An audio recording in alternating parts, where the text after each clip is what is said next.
Então, a gente estava vendo um espaço vetorial. Só para relembrar, um conjunto de... Eu tinha colocado objetos, né? Objetos assim. Por que objetos? Porque podem ser funções, matrizes, ênuplas, ordenadas. Por exemplo, um número tipo A1, A2, até AN. Não importa o tamanho do quantas. Então, vetores, funções, matrizes, Professor, equações. Sim, você não está vendo a tela, né? exatamente. Opa, na hora que você falou, eu me toquei. Obrigado. Agora sim, né? Aí, professor, agora foi. Beleza. Então, são objetos porque são entes matemáticos, são vários entes matemáticos. E aí eu coloquei duas operações, então um conjunto V, não vazio, com duas operações, uma eu chamei de adição e outra eu chamei de multiplicação. Agora, o importante é que não necessariamente essa adição é a nossa adição usual, aquela em que 2 mais 3 dá 5, e não necessariamente essa multiplicação é a multiplicação que a gente conhece, que é a multiplicação em que, por exemplo, 3 vezes você dá 15. Em particular, eu dei um exemplo bem clássico, em que eu defini uma soma, aí só para diferenciar eu escrevi assim, e a multiplicação eu escrevi assim.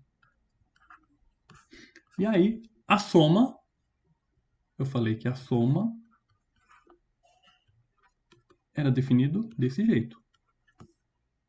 2 vezes 3. E eu falei que a multiplicação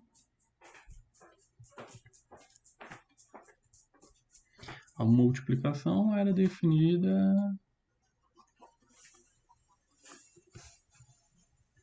assim.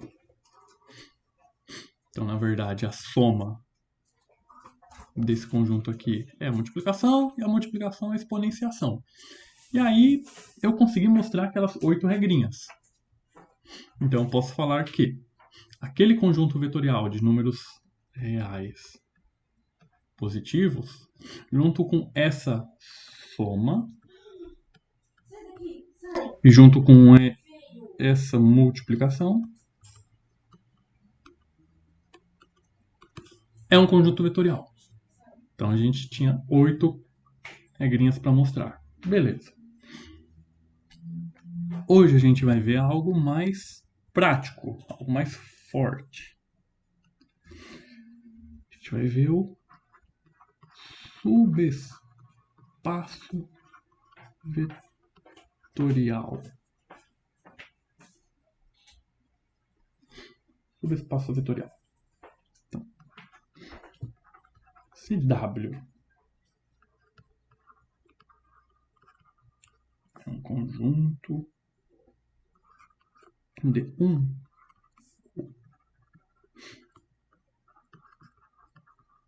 vetores. Ah, tá. Um detalhe importante. Aqui a gente usa bastante o termo vetores. Então, o espaço tem vetores, o subespaço tem alguns vetores, o gerador de vetores. Só que vetores não necessariamente são segmentos de reta ordenado com tamanho, com módulo, com sentido. Vetor aqui a gente usa é um nome genérico. Então, um conjunto de matrizes a gente pode falar que são vetores. Então, todos aqueles objetos matemáticos que eu escrevi, objetos matemáticos, a partir de agora a gente vai chamar de vetores. Então, aqui quando eu estou falando, W é um conjunto de um ou mais vetores. Então, na verdade, o que está escrito aqui é W é um conjunto de um ou mais objetos matemáticos. Beleza? Então, essa ideia de vetor, vamos ampliar. D1 espaço V. Então, W dito espaço vetorial DV C é somente C é somente C. Então, vamos lá. Primeiro, o elemento neutro. Agora vamos escrever assim o zero do conjunto. Lembrando que o zero não necessariamente é número zero, porque naquele nosso último exemplo, qual era o número que se eu somava, dava o próprio número? Aqui que era a soma, a multiplicação. Então, qual que era o zero daquela brincadeira? Era o número 1. Então, eu ainda vou escrever, por enquanto eu vou escrever assim, 0 e o Vzinho aqui para indicar que é o zero daquele conjunto. Mais para frente a gente vai escrever somente 0. Quando não houver mais confusão,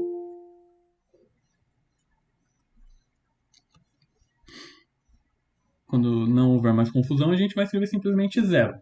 A gente sabe que é o zero do conjunto em particular. Qual é a cara que ele tem, a gente descobre. Mas enfim, ele é um subespaço vetorial. Se o zero pertence ao conjunto 2, para quaisquer U e V pertencente a W, implica que a soma pertence a W. E por fim, para qualquer número real e qualquer U, alfa U pertence a W. Então agora a gente tem apenas 3 regrinhas para verificar. Então o que estamos dizendo? Estamos dizendo o seguinte: a gente tem lá um conjunto V.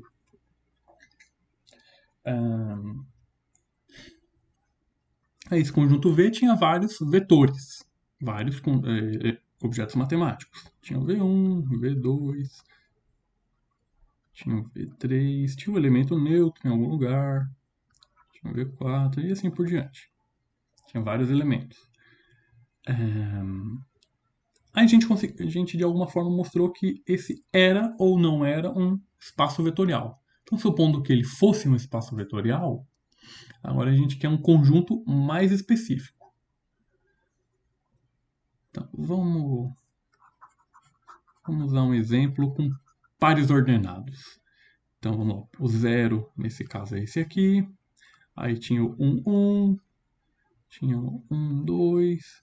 Tinha o raiz de 3 menos 5. Tinha o 0, 7. Enfim, tinha infinitos pares ordenados. Agora, a gente, dentro desse espaço vetorial, com infinitos números, vou botar aqui um diferentão, E e π, a gente quer um em particular. A gente quer um em que o zero está lá, então nosso conjunto agora, o zero está lá, então o zero já está dentro.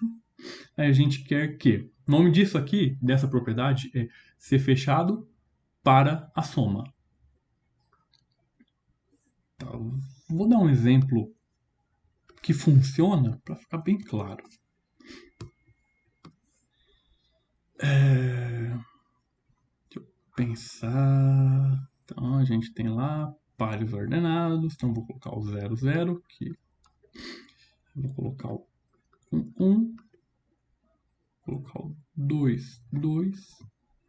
Vou colocar menos 3, 0. Vou colocar o raiz de 2, 5. Vou colocar o 3, 3. Vou colocar o 9 menos 1. 0, 3 meios. E assim por diante. 1, 2, 5 menos 1, menos 5 menos 5, e assim por diante. Então, enfim, vários. Etc. E aí, então, vamos, dentro desse espaço vetorial, vamos separar um subespaço vetorial com essas propriedades aqui. Então, primeira coisa, o zero tem que fazer parte. Então, o zero, eu já quero que ele esteja no meu conjunto. Eu quero que, toda vez que eu pegar dois elementos e somar, a soma também esteja. Então, olha só. Se eu somar 1 com o 2, 1, 2, 2, dá o quê? Dá o 3, 3. Opa. Então, olha, eu quero que isso aqui funcione. Só que se eu somar o 3, 3 com 2, 2, tem que dar o quê? 5, 5. Então, 5, 5 também tem que fazer parte. Aí, por exemplo, se eu somar 9 menos 1 com você, vai dar 6 menos 1. 6 menos 1 tá por aqui? Não, claro que o conjunto é infinito, né? Mas nesse exemplo aqui, menos 6, 6 menos 1 não tá, então não vale. Deixa eu ver qual que dá. Tá, deixa eu colocar mais alguns aqui pra ficar legal. 0 menos 6.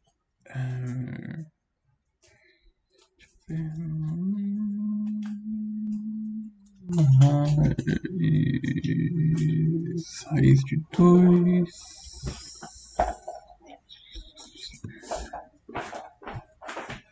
Raiz de 2, 0. Tá, aí vê só. Se eu pegar. Cadê aqui? Você. Menos 5 menos 5, eu somar com 5 menos 1.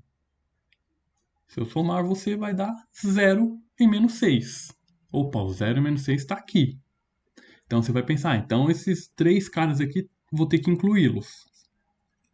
Porém, a brincadeira diz, sempre que eu pegar dois quaisquer.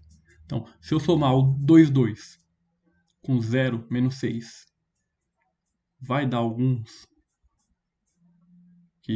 dos que estão aqui? Não. Então, em poucas palavras, qual característica desse conjunto que a gente está separando aqui? Desse exemplo. Qual é a característica do subespaço W? Alguém já percebeu?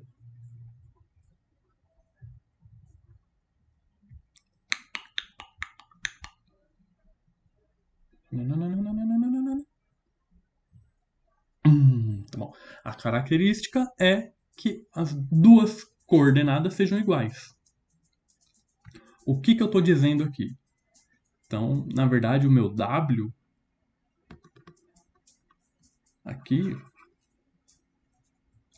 é um conjunto em que as duas coordenadas sejam iguais. Olha só como vai funcionar. 0, 0. As duas coordenadas são iguais? São. Então, o 0 está no conjunto. Ok. Propriedade 2. Se eu pegar um carinha aqui que tem as duas coordenadas iguais, x e x, e eu somar com um outro cara que tem as duas coordenadas iguais, qual que vai dar a soma? X mais y, e aqui x mais y. Esse número, independente de qual resposta que dê aqui, não é igual a esse? Então, se eu somar dois números com as coordenadas iguais, a resposta é igual. Terceira propriedade. Ele está dizendo que se eu pegar qualquer número e multiplicar por um carinha do conjunto, então pego um carinha do conjunto, ou seja, um par ordenado com as coordenadas iguais, e eu multiplicar por qualquer número, vai dar alfa x, que independente do número que apareça aqui, aqui vai aparecer o mesmo. Em outras palavras, O zero pertence ao conjunto, ele é fechado para soma e é fechado para multiplicação por escalar. Ficou claro qual é a ideia básica por trás? Ou melhor, não ficou claro para alguém? Eu vou pegar um.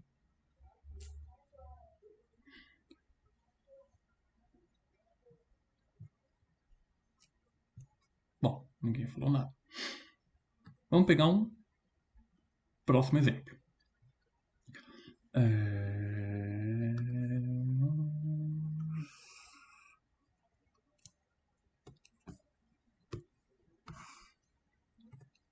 Próximo exemplo. Então eu vou dizer o seguinte: meu espaço vetorial, o conjunto grandão, são números. Qualquer número natural. 1, 2, 3. Não, na verdade pode ser número inteiro. Menos 1, 0, 5, 7, 6, menos 3, menos 4, menos 10, menos 17 e assim por diante. Aí eu vou dizer o seguinte: vou querer um subespaço. Melhor, eu vou construir um subespaço e vocês vão me dizer qual que é. Então, o zero tem que estar lá.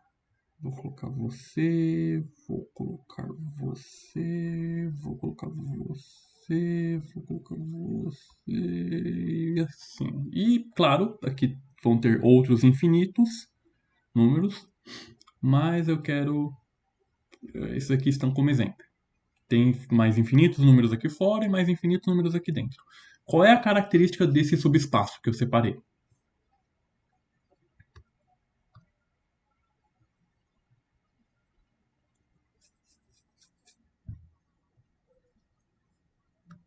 Bora, povo, quero ver a voz de vocês.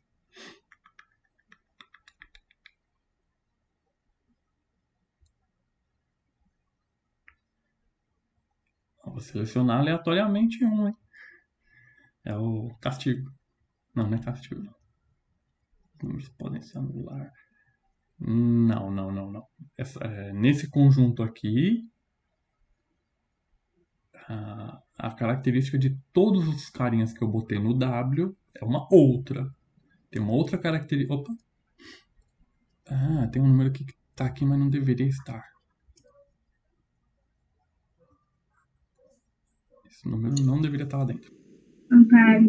Agora sim, né? Também eu fiz o bagulho errado e tava querendo perguntar. Exatamente. Então, o subconjunto, o subespaço que eu tô separando aqui são dos números pares.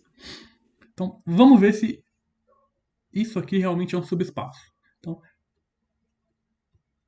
primeira verificação. O zero é um número par?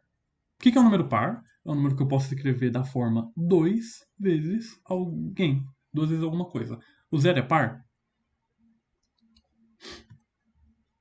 O zero é par? Sim, zero é par. Necessariamente, né, professor? Mas ele é um número neutro, né? Gente, tá bem baixo, não tô conseguindo te ouvir. Desculpa.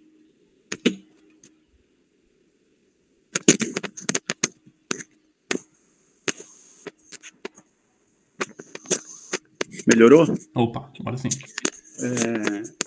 Eu diria que o zero não é par nem é ímpar, mas é um número neutro, né? Não, ele é um dos dois. Como assim, um dos dois?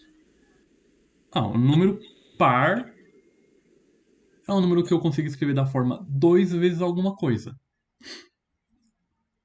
Eu posso escrever o zero assim? Zero é igual a 2 vezes zero.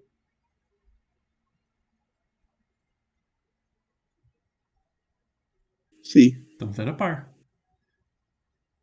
Se você me falar qualquer número par, 38. 38, eu posso escrever ele como 2 vezes 16. Não, 19, 19. 2 vezes alguém. Todo número par eu posso escrever da forma 2 vezes alguma coisa. Então zero é par. Gostei da lógica. E um número ímpar é um número que não é par. Todo número... Oi? Perdão, interrompi, pode falar. Todo número ímpar eu posso escrever da forma 2 vezes alguma coisa mais uma unidade. Me fala qualquer número ímpar. 17. 17 eu posso escrever como 2 vezes 8 mais 1. Menos 15. Menos 15 eu posso escrever da forma 2 vezes 7, 2 vezes menos 8 mais 1. Então, todo número par eu posso escrever da forma 2 vezes alguém. Todo número ímpar eu posso escrever na forma 2 vezes alguém mais 1. Beleza? Então agora fala quem é. Esse subespaço vetorial, eu só vou conseguir identificar se ele pertence a V com aquelas condições. Não, é o contrário. Eu te dou um espaço grandão V, e aí eu te dou uma característica.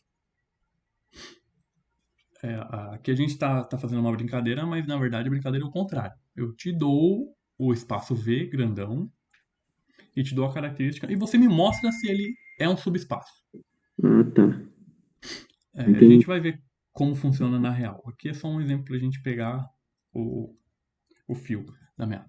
Então vamos lá. Professor, Oi. então essas características aí não são fixas, né? Você só tá dando um exemplo. Qual? Essas 3? Isso. Não, essas 3 são elas, são fixas. Tá. Essas são fixas, mas que o senhor estava usando nesses 2 exemplos, não, né? Não, na verdade a gente vai ver que o que eu vou mostrar são essas 3. Entendi. Quer ver? Entendi. Então vamos brincar da forma correta. A forma correta seria o seguinte. Então, bota um pause aqui. E normalmente eu faria assim. Tomando o espaço de números naturais, inteiros. Então, seja V, um espaço vetorial contido por números inteiros. Mostre que seja V, um espaço vetorial. Na verdade, não precisa nem ser inteiro, pode ser real.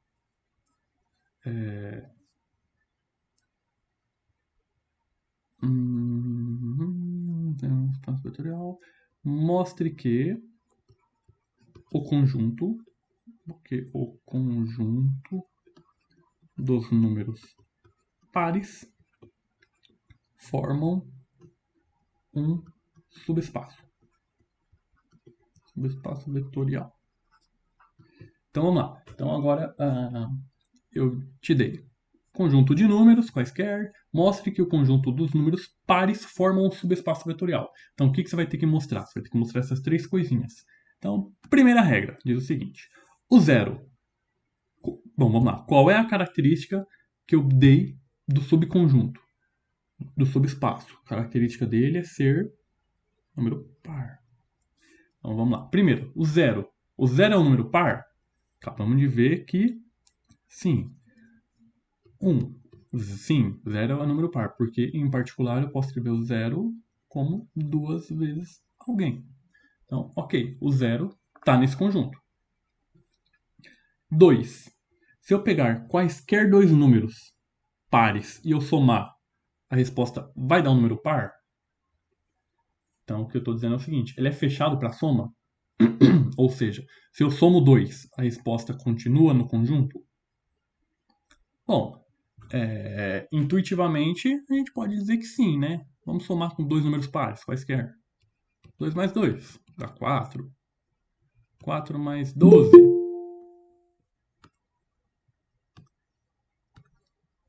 4 mais 12 dá 16, que é par. 0 somado com menos 8. Dá menos 8, que é par. Então, nos parece que sim. E, na verdade, intuitivamente, a gente sabe que sim. A gente sabe que se eu somo 2 números pares, tem que dar um par.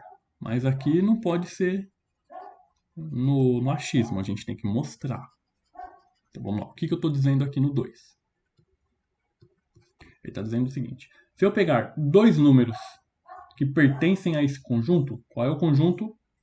Números pares. Então, um número vai ser 2 vezes alguém somado com um outro número. Outro número vai ser um número 2 vezes alguém. Se eu somar isso aqui, tem um fator comum, que é o 2. Posso colocar o 2 em evidência. Vai ficar 2 vezes K mais M. Esse K mais M eu vou chamar de K maiúsculo. Ou seja, então, se eu somo dois números pares, a soma dá um número da forma 2 vezes K. Logo, se eu somo dois números múltiplos de 2, a soma vai ser um múltiplo de 2. Então, ok. Segunda regrinha, ok. Terceira regra. Terceira regra, ele diz o seguinte. Se eu pego um número par, aqui, um U pertencente ao conjunto, ou seja, um número par, e multiplico por qualquer coisa, ele continua sendo par? Novamente, a intuição nos diz que sim. Se eu pego um número par, 6, e eu multiplicar por qualquer coisa, multiplicar por 7, dá 42. É par. Se eu pegar um número par, 2, multiplicar por 12, dá 24. Então, a intuição nos diz que sim. Mas não é assim que funciona. A gente vai ter que provar. Como que a gente prova? Se eu pego um número real qualquer e multiplico por um número do conjunto, ou seja, um número par, número da forma 2 vezes alguém,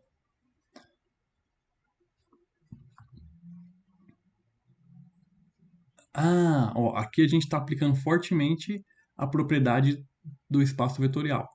Lembra que tinha uma propriedade que dizia que se eu estou multiplicando alguém desse jeito, é a mesma coisa se eu multiplicar alguém desse jeito, ou então eu posso multiplicar desse jeito e assim por diante. Então aqui eu estou dizendo que se eu multiplico qualquer número par por um número qualquer, seria a mesma coisa que eu escrever assim. 2 vezes esse número aqui. E aí, esse número aqui, a multiplicação desse cara por esse número, vai dar alguma coisa. Sei lá o quê. 2 vezes um número. Mas o importante é que ele continua sendo múltiplo de 2. Então, continua sendo um número par. Fez sentido? A gente vai fazer bastante exercício disso aqui, mas fez sentido o que eu estou querendo dizer?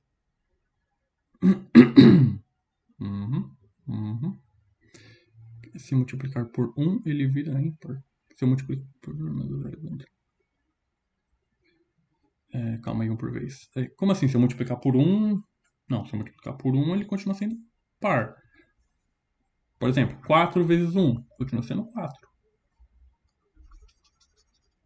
2 vezes um número qualquer vezes 1 continua sendo 2 vezes um número qualquer. Então, mesmo que eu multiplique por um número ímpar, o número 2 continua lá. É só a gente pensar assim, ó, eu tenho um número que é múltiplo de 2. Se eu multiplicar ele por qualquer número, não importa se ele seja ímpar ou par, ou, enfim, qualquer número que eu multiplicar, ele continua sendo múltiplo de 2. Agora...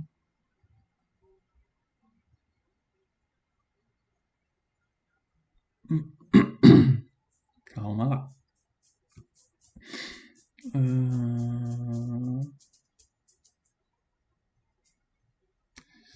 Reais entre os decimais. Sim. Sim. Por isso que 1,5 não entra na brincadeira. 1,5, bom, de cara 1,5 já não é par, então ele não está no nosso conjunto. O 1,5 já nem entra aqui no nosso conjunto.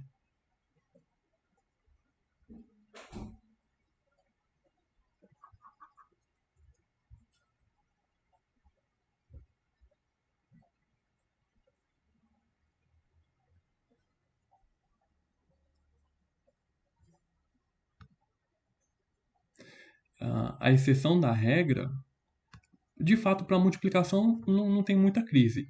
Mas na soma, o que poderia acontecer é você somar, querer somar, você falar o seguinte: ah, o 4 está aqui no conjunto. Eu acho que o menos 3 também está no conjunto. E aí eu falo, não, o menos 3 não tá, não. Por quê? Se eu somar o 4 com menos 3, dá 1. E 1 não é par. Então, menos 3 não tá aqui.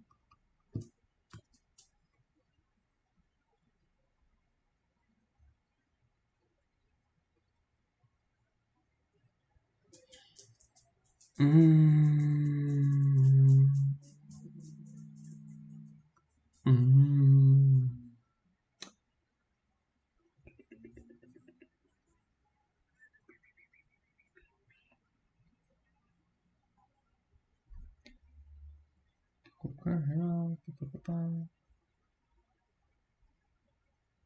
Entendi, entendi. Você está falando, então, se eu pegar o 2, que está aqui, e eu multiplicar o 2 por 1,5. Esse aqui vai dar 3, que não está aqui. Boa observação.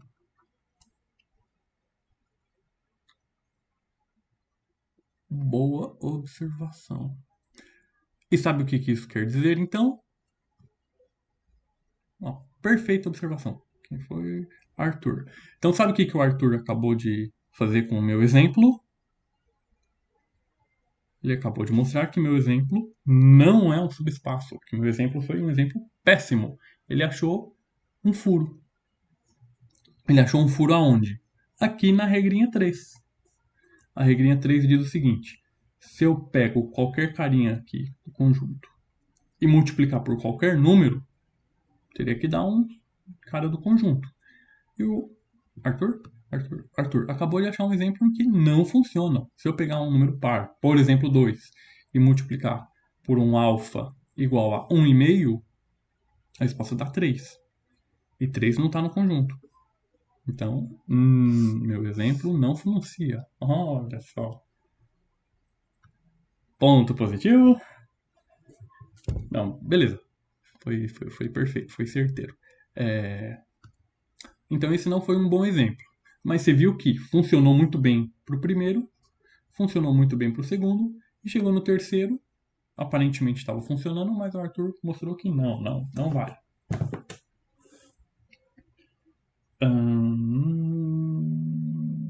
Beleza.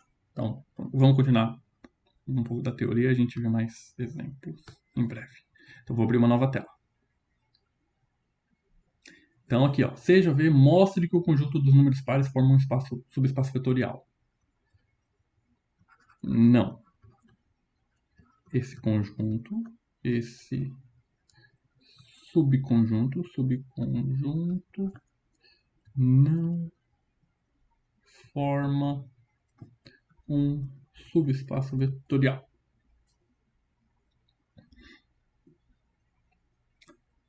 Então, vamos lá, agora próximo.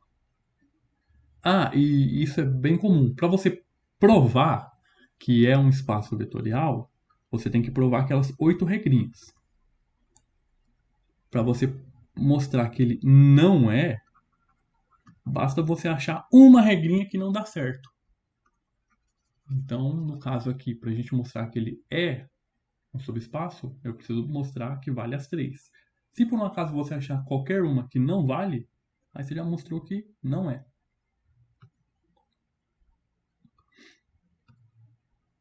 Perfeito, continuando. Tá. Observação. Todo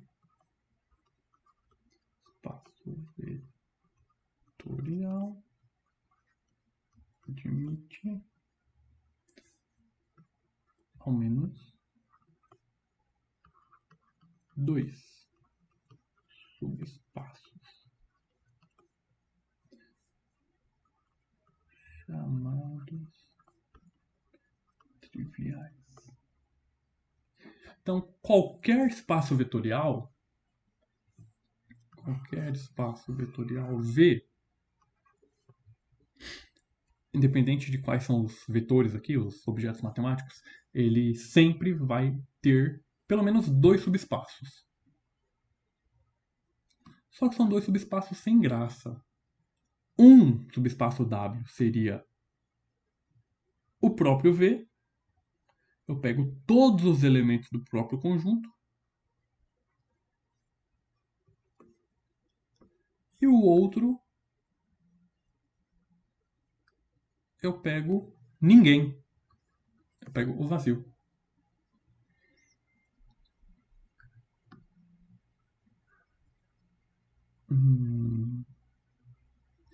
Vamos mostrar que o vazio é um subespaço.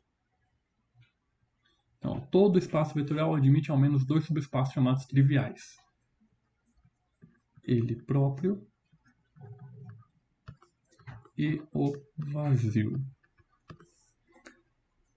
Ele próprio não tem o que fazer. Tipo, se todos os elementos já estão aqui, então todos os elementos já estão aqui. Então 0 tá, a soma de todos tá e o produto de todos tá. O vazio a gente prova. Isso, Arthur. Se fosse um número inteiro, sim. Mas a regrinha de número de. A propriedade, a regrinha de subespaço, diz que qualquer número, qualquer alfa real. Então, se a gente tivesse criado essa condição de A só vale número inteiro, então já não valeria, não seria um subespaço, porque já estaria contrariando uma das 3 regras. Então, vamos lá. Para provar que o vazio é um subespaço, a gente chama isso de prova por vacuidade. Então, seria assim. 1. Vamos provar que o 0 pertence a esse conjunto. O 0 desse conjunto aí pertence. 0 pertence ao vazio? Aí você vai falar, poxa, não tem nenhum elemento. Bom, não tem nenhum, mas se tivesse, o vazio poderia estar. Tá bom. É meio estranho, meio superficial, meio artificial, mas é assim. Vamos mostrar que se eu pegar 2 carinhas que estão no vazio, se eu pegar um U e um V que pertence ao vazio, a soma também pertence ao vazio. Pega 2 caras que estão no vazio e soma. Pega 2 caras que estão no vazio e soma. E me mostra que a soma não está no vazio. Aí você vai falar, poxa, não tem nem elemento no vazio para eu somar? Bom, então tá. Então, mas se tivesse, eu afirmo que a soma estaria. Percebe que essa prova por vacuidade é meio tá roubando? É tipo assim, cadê o Arthur, né? Eu chego pro Arthur e falo, poxa, Arthur, eu sou o dono de todas as estrelas do universo. Tô falando uma besteira, né? Aí o Arthur fala, mano, não faz nem sentido. Aí eu falo pra ele, me prova que não. Se você conseguir me provar que não, então não. Mas até você não conseguir me provar, eu sou.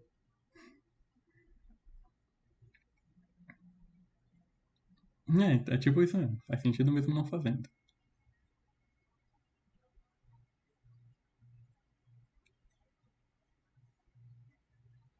Aqui você está querendo dizer que vazio mais vazio é igual a vazio?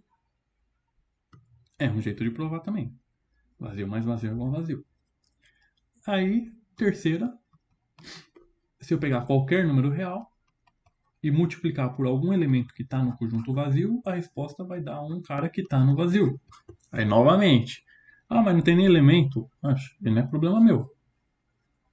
Mas se você pegar um que está e multiplicar, vai estar também.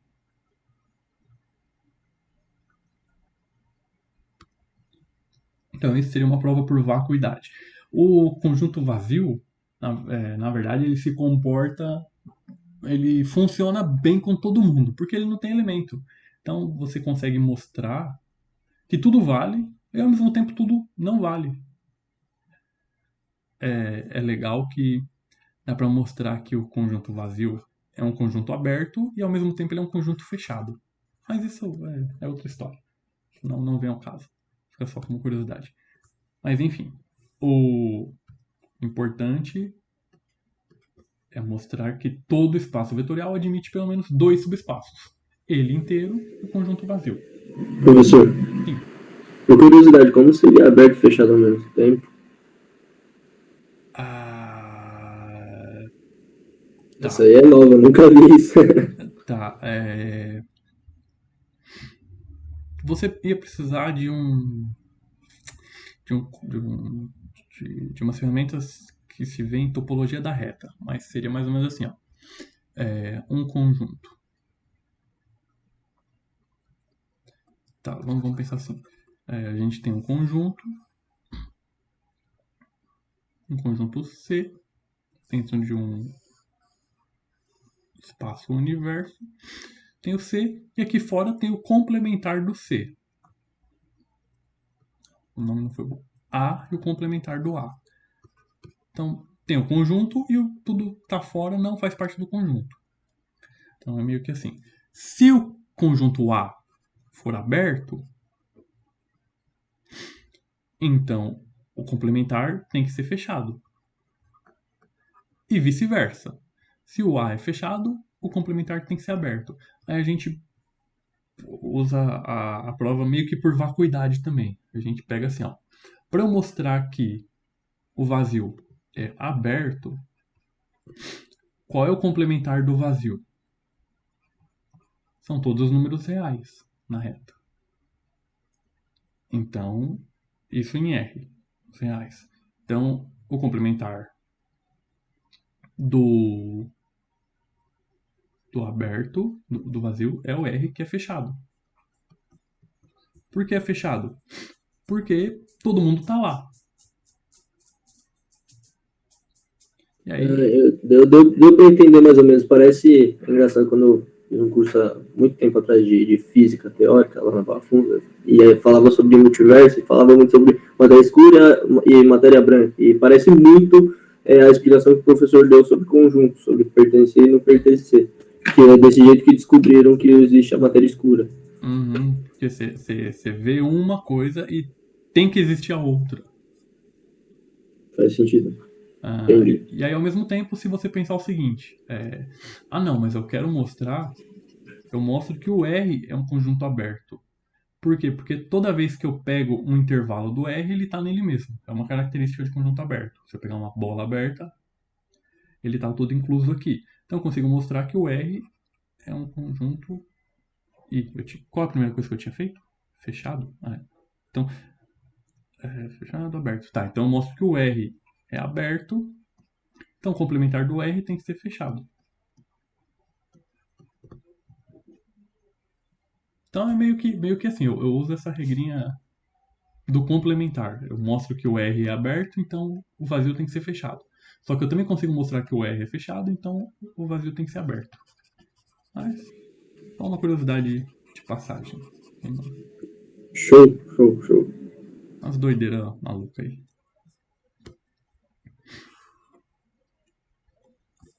Nossa, tem coisas Tem um conjunto chamado conjunto de Cantor que...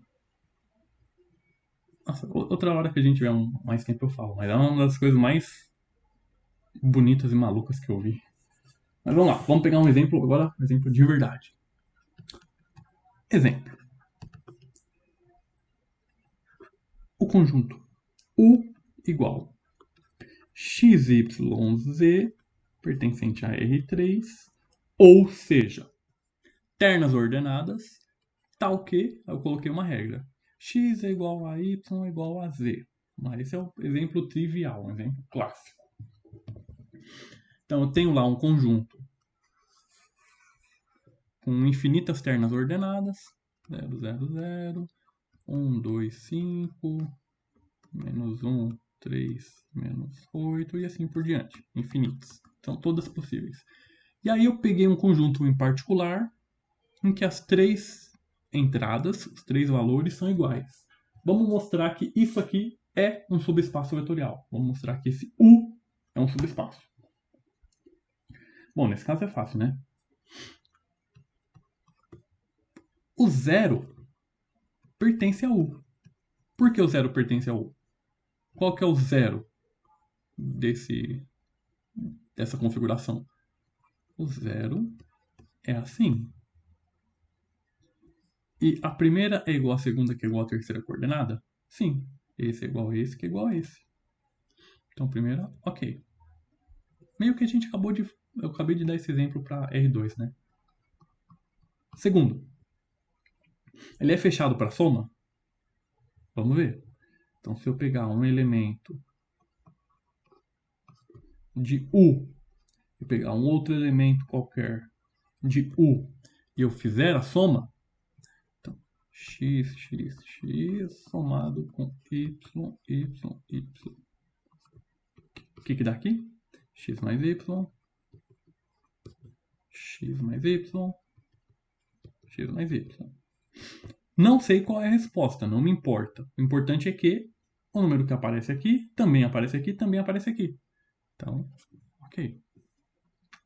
Por fim,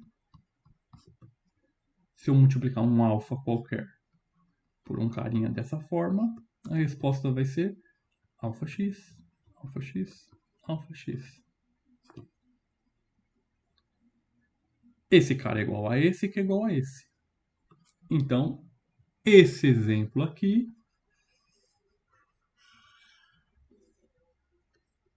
é sim um subespaço.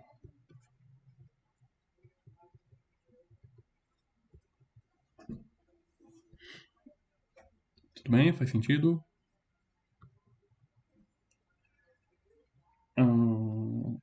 Vou pegar um exemplo menos óbvio.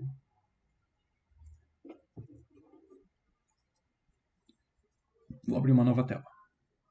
Não que ele seja assim tão absurdamente novo, mas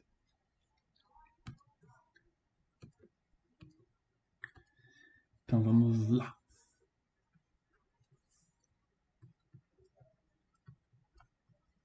Prove que o conjunto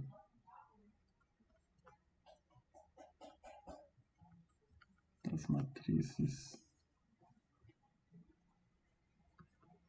triangulares superior de M3 em R formam um subespaço vetorial. Prove que o conjunto das matrizes triangulares superiores de M3R forma um subespaço vetorial. Então vamos interpretar, vamos traduzir o que está sendo dito aqui. Primeiro ele está dizendo que tem um conjunto V, que tem matrizes de ordem 3 com entradas reais. Ou seja, vamos dar exemplos. Bom, o sempre clássico 0, 0, 0, 0, 0, 0, 0, 0, que é o zero. O zero do conjunto. Tá certo isso? Ok. O que mais? 1, 2, 3, 1, 5, 4, 0, 0, 1. O que mais? Viu? Tá dando? Eu não ponho dinheiro na patinha final, tá? Tá. 1, 5, 1, 3, menos 3, sei lá. Enfim, são infinitas. Bom, tem a clássica identidade. E enfim, tem infinitas, mas deixa eu colocar algumas aqui que serão interessantes. 2, 2, 1, 0, 3, 5, 0, 0, 1. Menos 1, menos 1, menos 7, 0, 3, 4, 23, 0, 0. Bom, tá bom essas. Mais infinitas. Então, nosso conjunto V são matrizes de ordem 3, onde os números são reais. Bom, só para vamos falar que eu deixei de fora, vamos colocar aqui um π e raiz de 3, 0, 1, 2, 0, 0, menos 3. Então, são matrizes de ordem 3 com entradas em reais. Aí eu quero mostrar que o conjunto das matrizes triangulares superior formam um subespaço. O que são matrizes triangulares superior? São matrizes em que tem lá A1, A12, A13, A21, A22, A23, A31, A32, A33. E aí eu pego a diagonal principal e todo mundo que está embaixo dela é zero. Que é zero, que é zero, que é zero. Ou seja,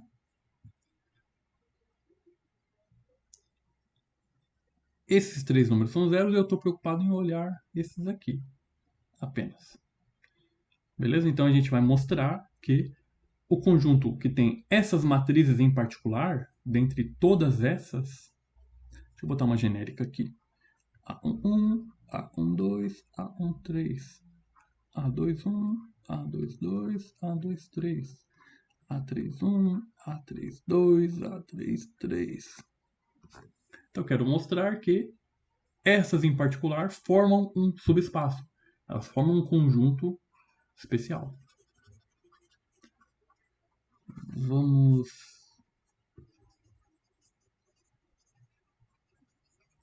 fazer o seguinte. Vamos dar 5 minutinhos para vocês pensarem e irem pensando aí. E a gente resolve. Vou pausar aqui. Ok. Então, vamos lá. Qual é a característica das nossas matrizes? Então, a característica é: tem um valor, tem um valor, tem um valor. Aqui é 0, aqui é A, B, C, D, E, F, aqui é 0, aqui é 0. Então, vamos lá. Primeiro, vamos mostrar que o 0 tem essa característica. Então, primeiro, o 0 pertence? Sim.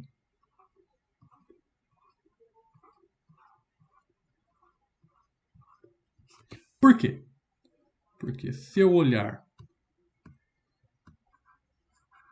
todos os carinhas que estão abaixo da diagonal principal, eles são zeros. Esse cara é zero, esse cara é zero, esse cara é zero? Sim. Então ele é uma matriz diagonal superior. Aí você vai me falar, professor, mas todos são zeros. Não, não importa. A propriedade que as matrizes têm que ter é que esse cara é zero, esse cara é zero e esse cara é zero. E tá satisfeito. Beleza.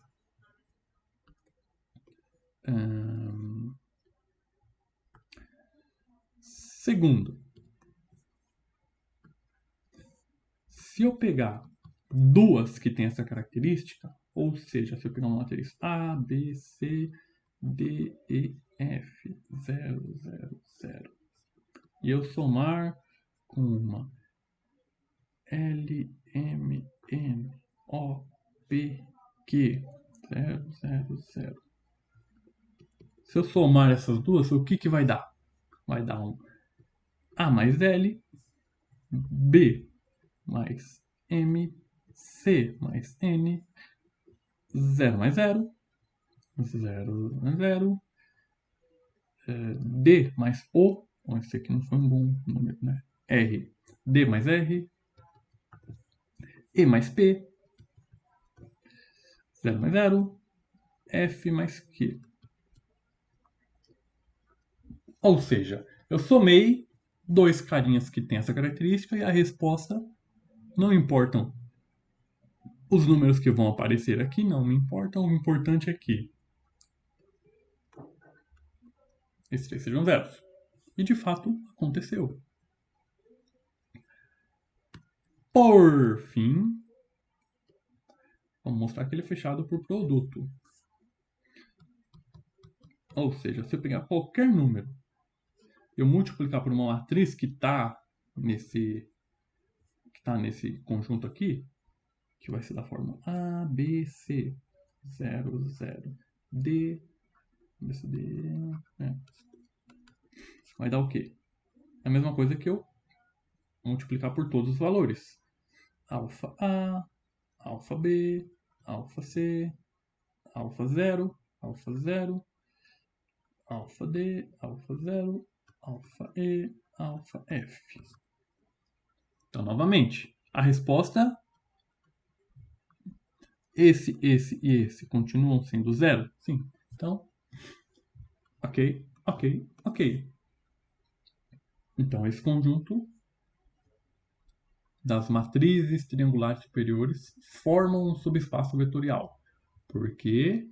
Porque essas três características são mantidas nessa configuração aqui. Sim? Não? Difícil? Faz sentido? Não faz? Não tá?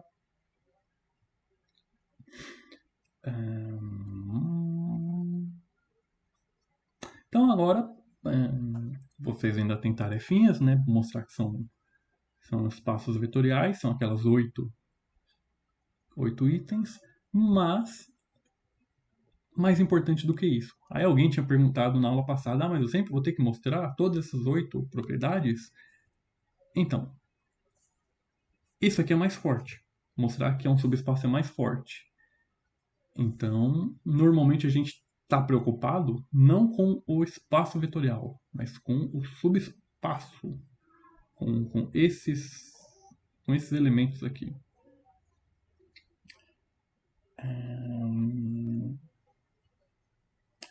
Beleza, não vou continuar com o conteúdo não, até que tá bom. Vamos ver algumas dúvidas, a gente pode conversar sobre alguns exercícios que vocês tentaram fazer e não saiu. Ou eu continuo? Deixa eu ver o nosso cronograma.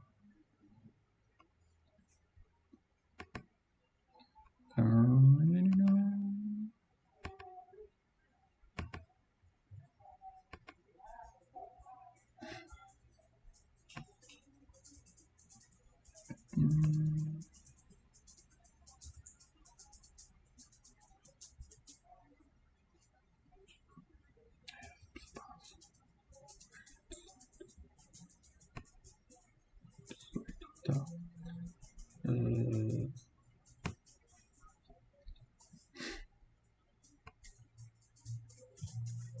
Então, vamos lá, não vou continuar com o conteúdo, não.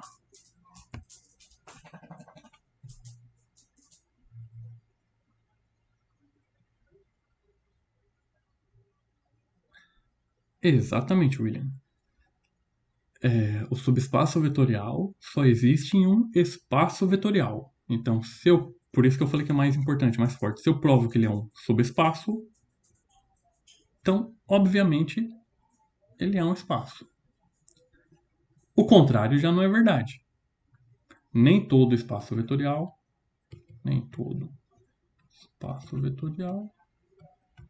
é um subespaço. Lembrando que é um subespaço com determinado determinada característica. Porém, a gente precisa lembrar que todo espaço tem pelo menos 2 subespaços.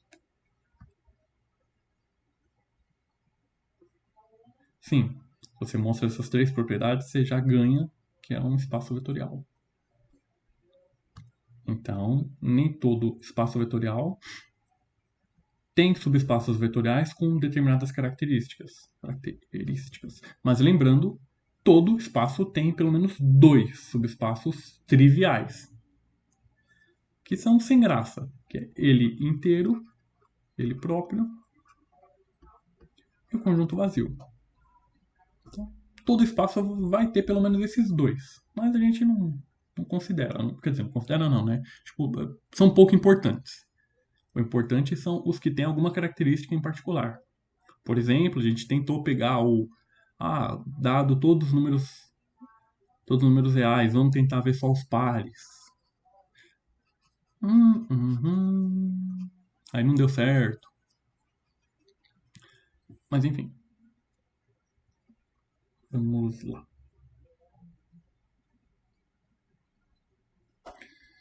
Lista 2, na exercício 1, pergunta se V é um espaço vetorial.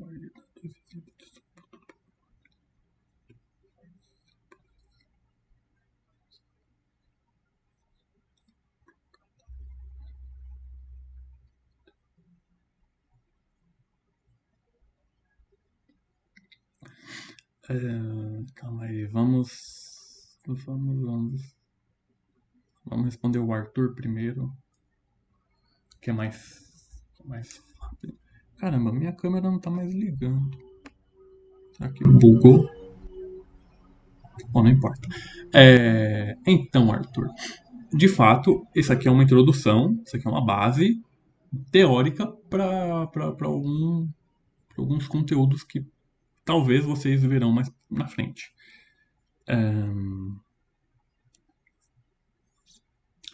Aplicações.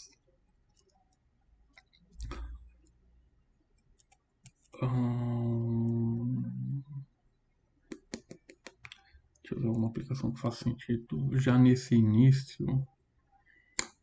Acho que por enquanto não. Por enquanto a gente vai ficar só na teoria. Quando a gente estiver falando de transformações lineares, a gente vai ver umas aplicações legais. Calma aí, acho que eu consigo dar uma aplicaçãozinha rápida. Vou tirar essa tela daqui. Mais pra frente, vou dar um spoiler rápido, a gente vai ver um conteúdo chamado transformações lineares. Transformações lineares. Então, por exemplo, vai ter uma transformação x, de modo que ele faz isso aqui.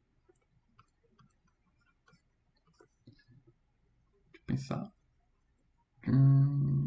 Não. Vai ter uma transformação em particular que ele faz isso. Ou seja, ele pega todo elemento e toma o simétrico em relação ao eixo x. Então a gente vai trabalhar uma série de coisas com essa transformação. Mas o que é essa transformação do ponto de vista geométrico? Essa transformação, quando você implementa isso em um programa, não um editor de imagem, no Paint, por exemplo, quando você implementa essa transformação linear em um programa de desenho, ela nada mais é do que isso aqui, quer ver? Ela é isso aqui. Qualquer elemento que eu coloco, qualquer vetor, qualquer figura que eu fizer, ela me devolve uma simétrica. Então eu posso...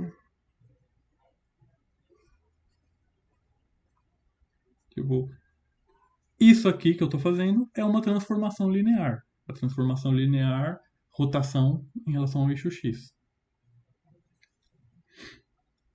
Mas assim, por enquanto, na verdade a ideia da disciplina mesmo é apresentar a teoria por trás de muitas dessas coisas, e a prática vocês verão em algum momento do curso de vocês.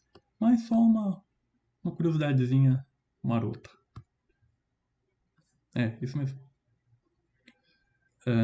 Mas todo programa, todo sistema de dados que está lidando com muitos dados, ele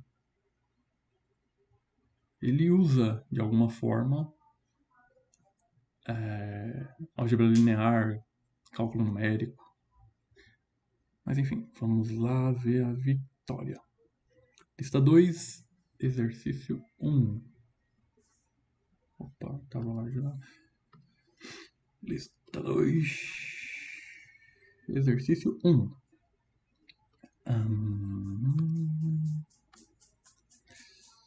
Ele pergunta se V é ou não um espaço vetorial. Então, certo, então algum em particular, A, B, C, D, E ou qualquer um? A coisa tá meio incerta mesmo. Dois exemplos de soma e produto. Para provar que ele é um espaço, eu tenho que provar esses exemplos. Mas fechar na definição, eles não são. Ah, tá. Qualquer um. Então vamos lá. O que ele está dizendo aqui? Ele print screen.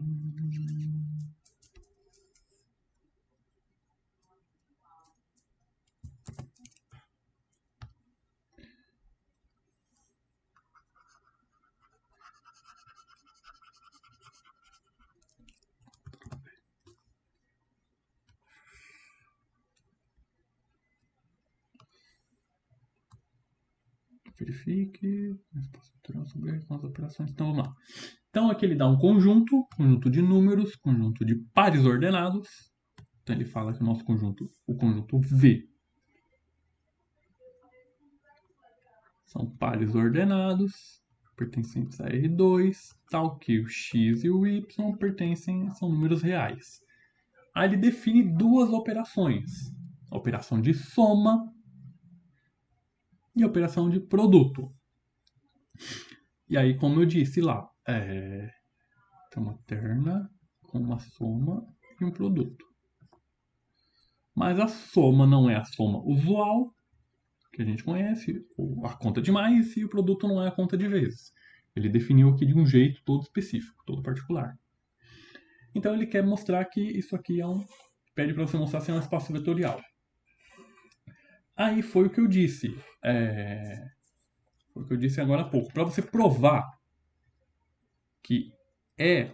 Bom, antes disso, alguém já podia ser esperto e dizer, então vamos só mostrar que é um subespaço. Não, por enquanto não. Aqui ele está pedindo para mostrar que é um espaço para a gente brincar com aquelas propriedades. Então, não pode roubar. Então, para mostrar que você tem que provar as 8 propriedades. Para mostrar que não basta achar um furo em qualquer uma. Então, vamos fazer um lembrete aqui. Então, ele tem que ser comutativo. U mais V tem que ser igual a V mais U. Ele tem que ser associativo.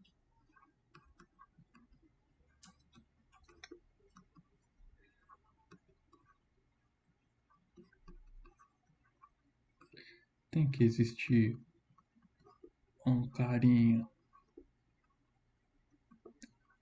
assim. Tem que existir um carinha que faz isso. E aí, multiplicação 1. Deixa eu pegar um real. Opa.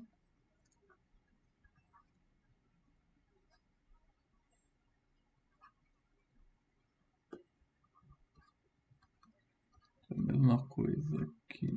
E isso aqui.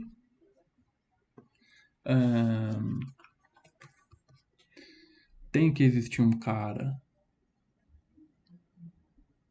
Vou chamar de epsilon.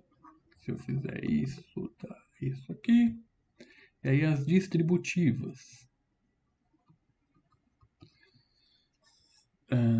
se eu multiplico um número por uma soma, é igual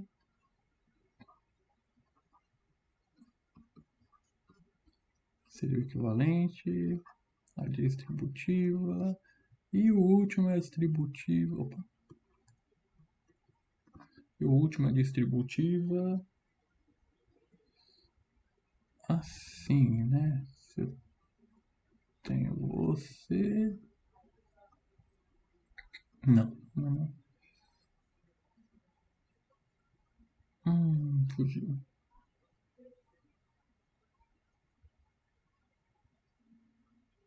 Como que era a última distributiva? Uma distributiva aqui e a outra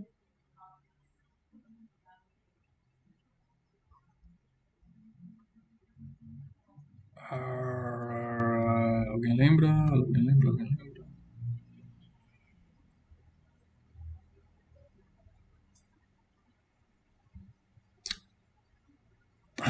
Tá.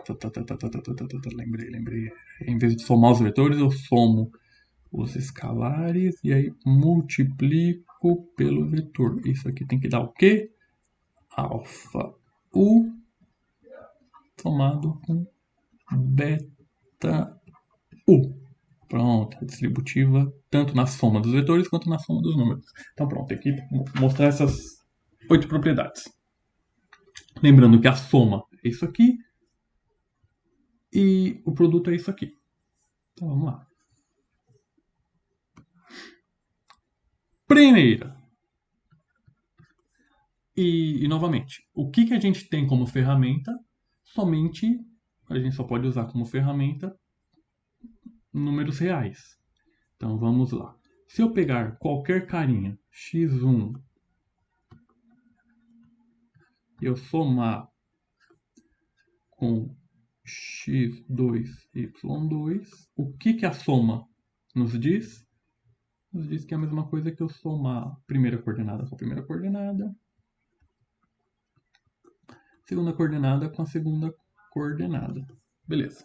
Agora, se eu olho aqui dentro, eu tenho uma soma de números reais. Isso aqui é a soma de verdade, é o mais, é a operação mais.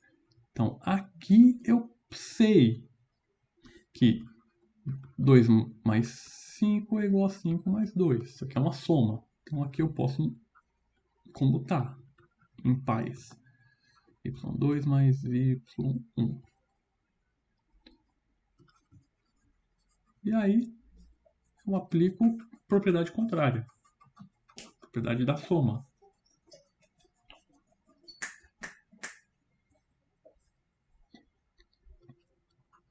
x2, y2 somado com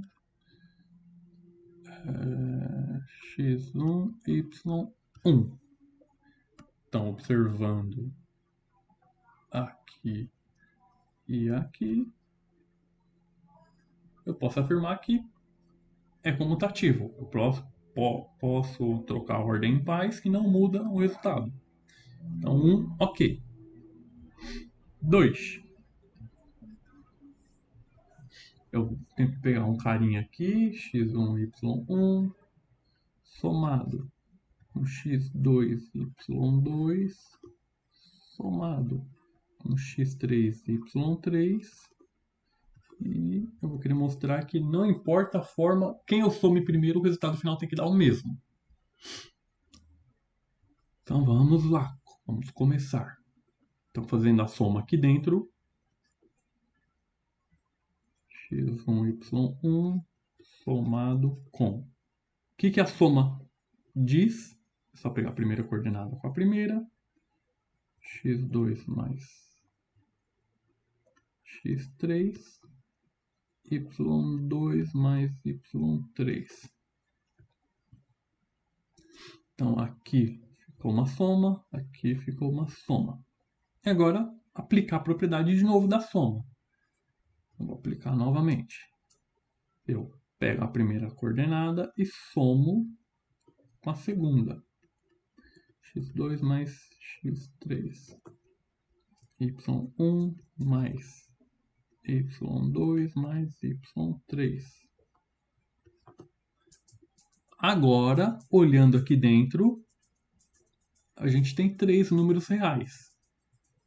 E com números reais a gente sabe que eu posso, não importa a ordem que eu some eles, o resultado é o mesmo. Então eu posso trocar.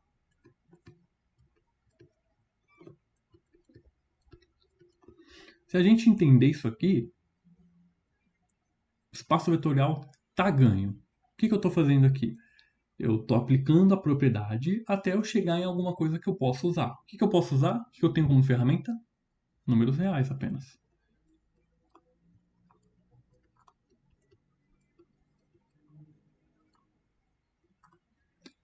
Bom, aí agora a gente vai voltando à propriedade. Eu posso escrever que isso aqui é igual x1 mais x2, vírgula, y1 mais y2 mais x3, y3. E aí, opa, aqui não é isso mesmo.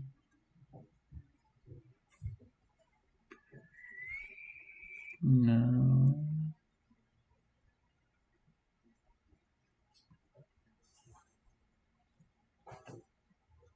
É isso mesmo.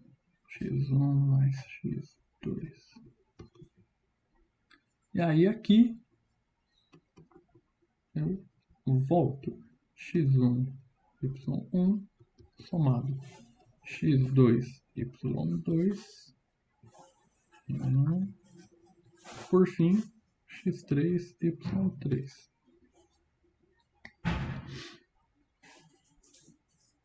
Propriedade 3.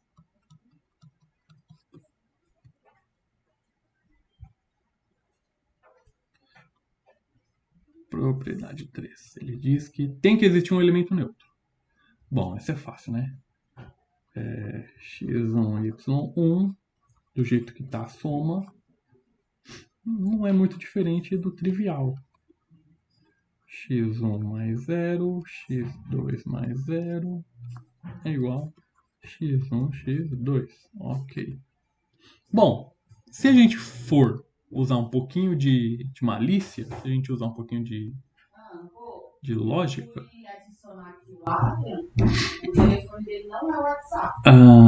se a gente reparar que a soma é a soma comum, que a gente já está acostumado, então não precisava fazer nada para a soma. Que a soma já é a soma de pares ordenados. Mas, como começamos a fazer, vamos terminar. Então, por último, eu quero mostrar aqui todo elemento que eu pegar, todo x1, y1, existe um carinha que quando eu somo dá 0. E é só botar um sinal de menos na frente do elemento. x1 somado com menos x1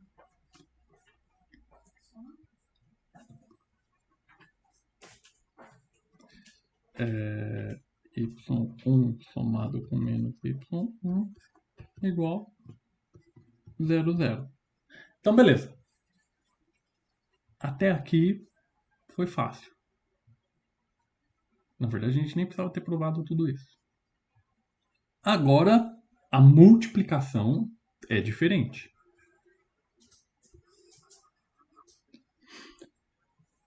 A multiplicação, ele multiplica apenas a segunda coordenada e mantém a primeira.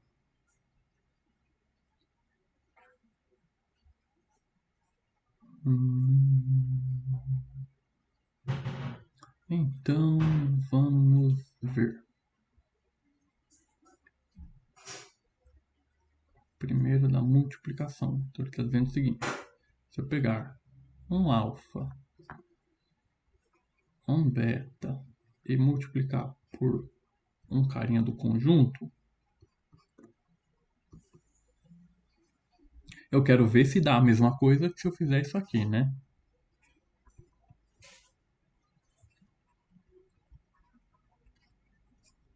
Quero ver se dá a mesma coisa que isso aqui.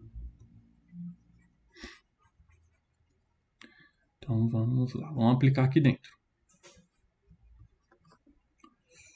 Então, como que é? Pega o número e multiplica só na segunda. Então, o x1 se mantém e aqui fica beta y1. E agora, aplicando a regra com alfa, a primeira se mantém e eu multiplico somente na segunda.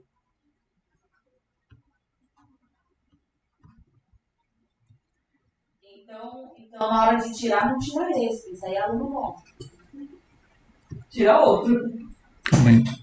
Aí, posso botar esse aqui em evidência.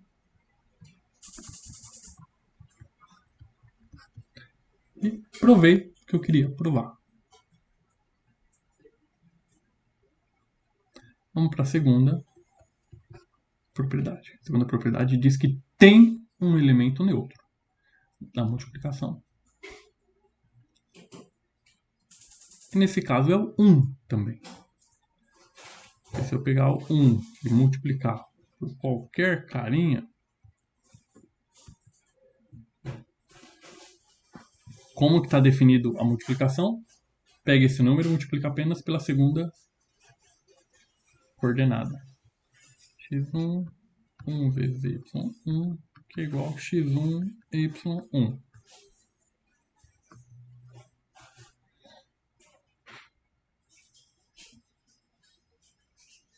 Então, primeira e segunda, ok. Acabou? Não, falta provar as propriedades da distributiva, que são as mais trabalhosas, mais chatinhas. Vou apagar esse lado esquerdo aqui.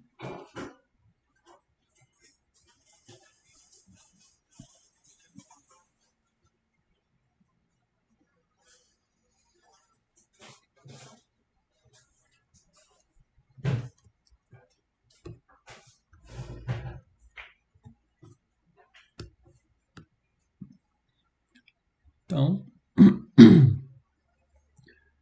primeiro, ele diz que se eu multiplico,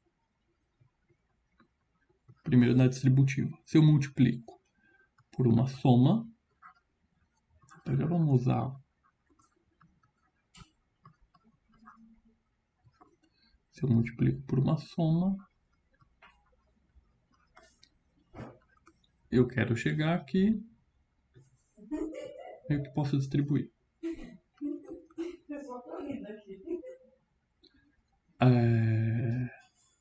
Vamos aplicar então. Não, você vai ficar. Só um momento, por favor.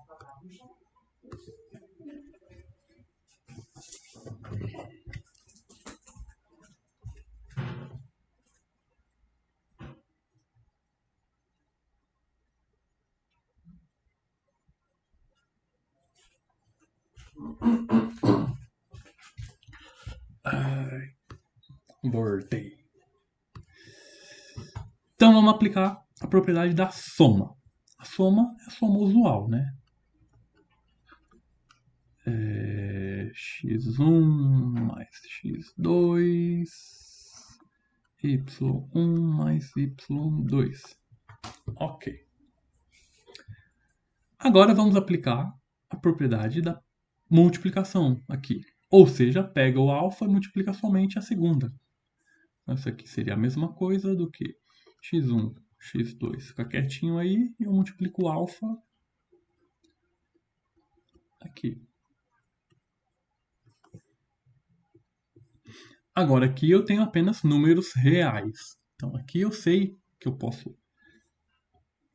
A gente está cansado de fazer essa operação aqui.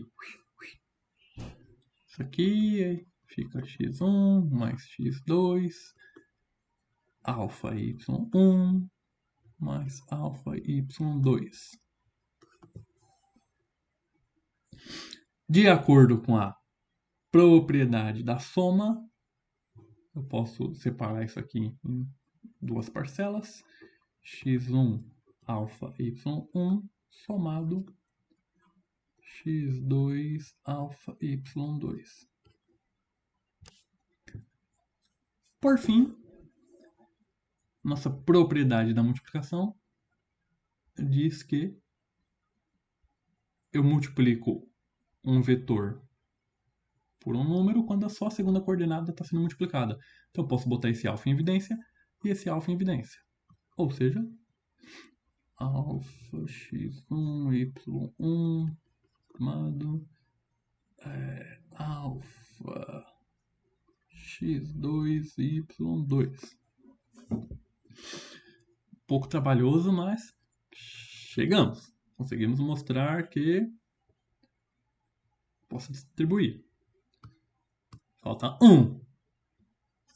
Se esse último der certo, a gente mostrou que é um espaço vetorial. Se der errado, a gente mostrou todo esse trampo e chegou no último, furou. Então vamos lá. Último. O último diz que vale a distributiva, mas quando eu estou somando os números reais. Então ele está dizendo isso aqui, ó. Alfa mais beta multiplicado por x1 y1 é igual.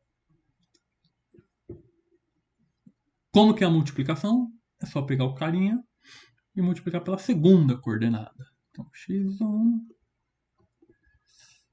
alfa mais beta vezes y1. Agora aqui é soma e multiplicação de números reais. Então aqui a gente está acostumado, ó. Distribui. Isso aqui dá igual x1 alfa y1 mais beta y1. Opa. Beta y1. E bugou. Para eu continuar, isso aqui teria que ser igual ao quê? Se fosse assim, x1 mais x1 alfa y1 mais alfa, mais beta y1. Aí eu ia separar em duas partes, x1 alfa y1 somado com x1 beta y1. Por fim, o alfa e o beta estão aqui, então eu ia botar eles em evidência. x1 y1 somado com beta x1 y1. Mas aqui nesse carinha aqui deu bug. Porque isso aqui é diferente disso aqui. Então, olha que mancada. Obviamente eu não faria isso com vocês, mas supondo que eu tivesse um exercício desse em uma avaliação, se alguém tivesse a ideia de começar a provar de baixo para cima, já na primeira tentativa iria ver que, furou. Então, não é espaço vetorial. Então, em 5 minutos, a pessoa ia conseguir falar, não é.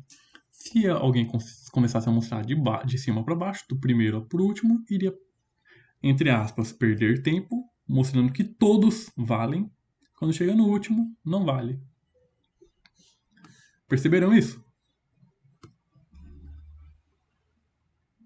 Ainda não. Minha câmera não funciona ainda. Perceberam o que aconteceu? Então, funcionou para todas funcionou para todas as propriedades, menos para a última. Quando chegou na última, a gente não conseguiu mostrar que isso aqui é igual a isso aqui. Tudo por causa de um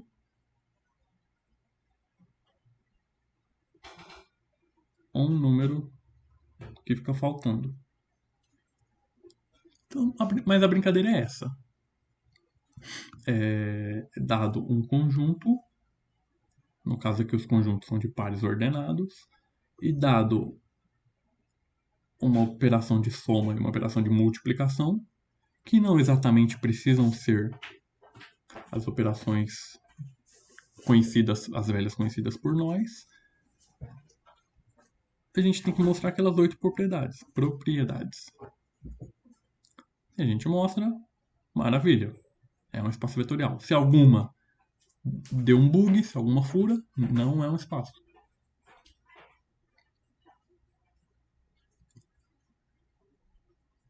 Mais algum? Deu para esclarecer, dar uma ideia? É da hora, né? Quando a gente tá fazendo aquela mega conta gigantesca, aí o resultado dá 0 ou então dá 1. Então, Vitória. Bom, se deu A igual a A, é sinal de que é uma verdade, né? Tipo, ninguém pode negar. Então, Vitória, uma dica na maioria das vezes, essa primeira e essa segunda são as mais tranquilas. A comutativa e a associativa. Essas distributivas são as que é mais comum dar problema, ou então a existência do elemento oposto, a existência do elemento neutro. Então, se eu estivesse fazendo uma avaliação e caísse um problema desse, prova que é um espaço vetorial, eu iria começar analisando as duas da distributiva, que são as mais passíveis de dar um crepe.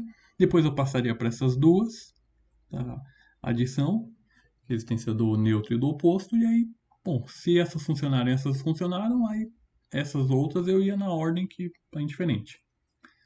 Mas aí fica a dica, essas 4 são as que mais tem chances de dar problema. São as mais complicadinhas. Não, você que sabe. Poder pode.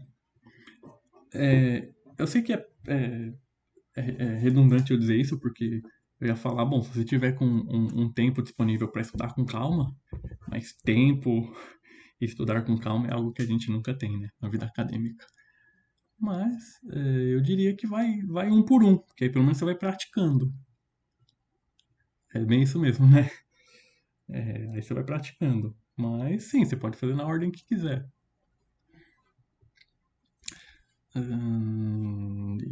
Bom, ó, esse exemplo 2, esse exercício 2, a gente fez em aula.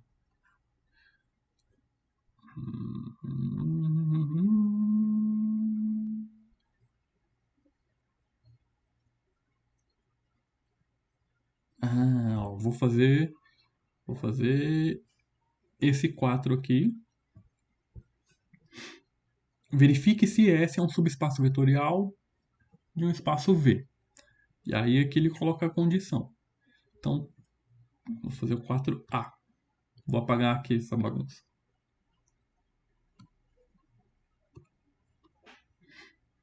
Eu faço mais esse e a gente já está liberado. Então, ó, tem um espaço vetorial que são ternas ordenadas.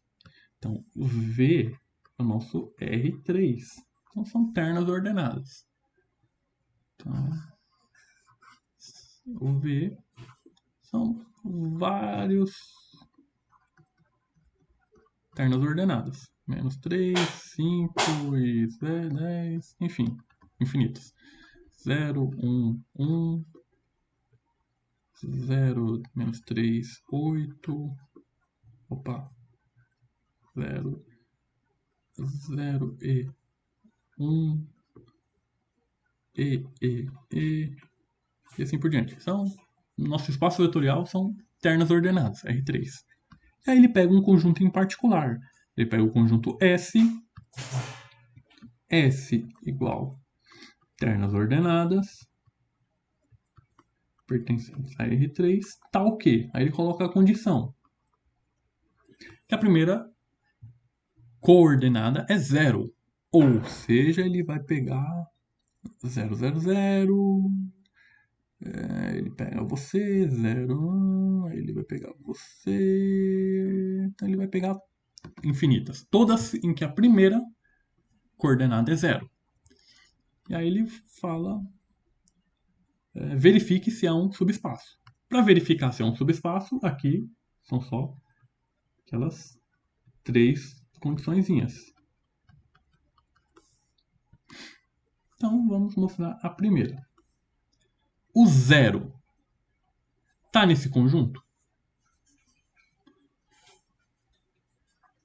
O 0 pertence a esse conjunto S. Por quê? Porque essa coordenada aqui, então o 0 pertence ao conjunto S, pois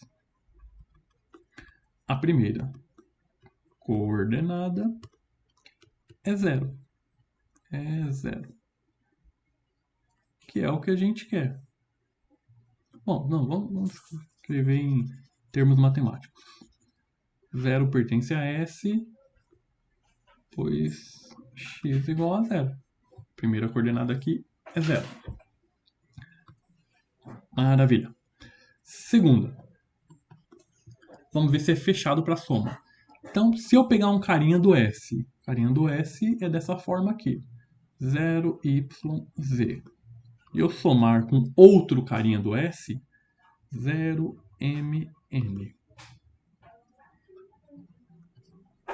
0 mais 0, y mais m, z mais n. Então, somei e a resposta deu isso aqui. E esse cara pertence a S. Por fim, vamos ver a terceira. Terceira diz o seguinte: se eu multiplicar um carinha do S por qualquer número,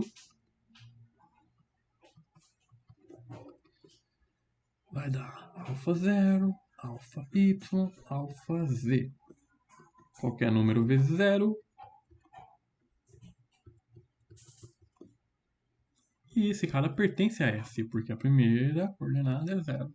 Logo, esse conjunto aqui, conjunto de ternas ordenadas com a regra primeira coordenada sempre 0, é um subespaço vetorial. Bem mais simples, bem mais rápido, bem mais prático.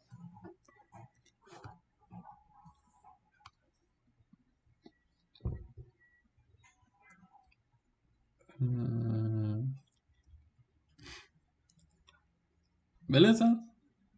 E aí o que alguém tinha comentado. Alguém aí tinha comentado. Se eu quiser provar que o S ou o próprio V é um espaço vetorial, só fazendo isso aqui eu já provei que é um espaço vetorial. Mas a brincadeira não é essa. A brincadeira é a gente praticar. Quando a questão está pedindo para provar que é um espaço, a ideia é praticar as 8 propriedades. Quando está pedindo subespaço, aí é as 3 propriedades. Vamos ver. Tá, esses últimos aqui.